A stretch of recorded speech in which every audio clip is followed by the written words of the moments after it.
Just like ogres and so on, these are a kind of monster called Oni. They have the same curious features found in other Oni, but the horns on their head and their fluffy, big arms and legs are soft like a plush toy stuffed full of cotton. No matter the region, there is a common story that is told by parents to children: if you don't stop crying, an Oni's gonna come kidnap you.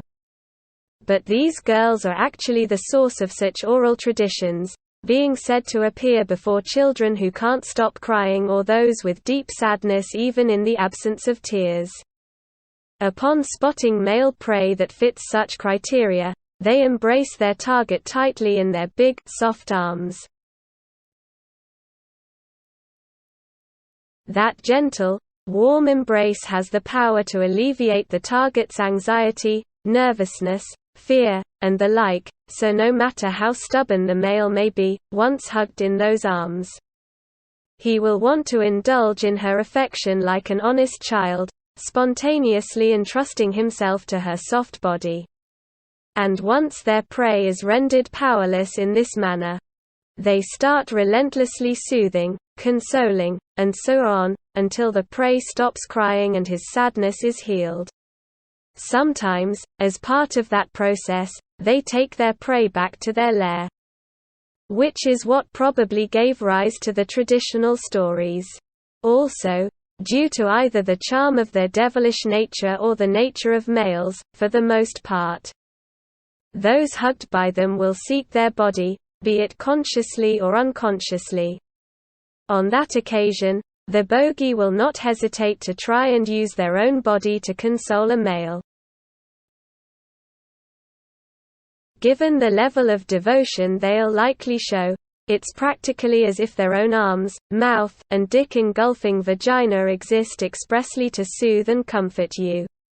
And once the prey's sadness heals, this time they spoil their prey, giving in to his every desire as if to say, "Good boy, here's your reward for stopping your crying," and they start to spend their days having sex. Even after that, they continue to cuddle with their prey, consoling him with their body should he ever get sad again, and once it's healed, they resume giving him his endless reward. In other words, to them, a husband is not only an outlet for passion, but also an outlet for their overflowing protective urges, which means they have chosen that prey as their life partner. The one they will spend their entire life continually comforting.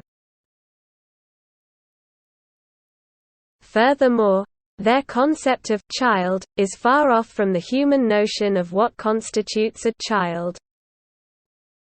Whether a male's age or appearance is actually that of a child is irrelevant, and clearly adult-looking men, even middle-aged men who outwardly look even older than themselves, will be contacted by them and treated as children, so long as they have sadness in their hearts.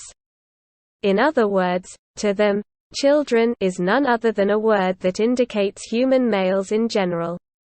In actuality, since they appear before those who weren't given love and are unable to heal their sadness, mothers who shower their kids in love like the ones who tell those stories won't actually have their kids snatched away. Instead, it is those who can't get any love from their parents, such as orphans who never had anyone to love them in the first place, or adult men with nobody to even cling to that have a heart continuously filling with sadness that are the ones they would most likely visit.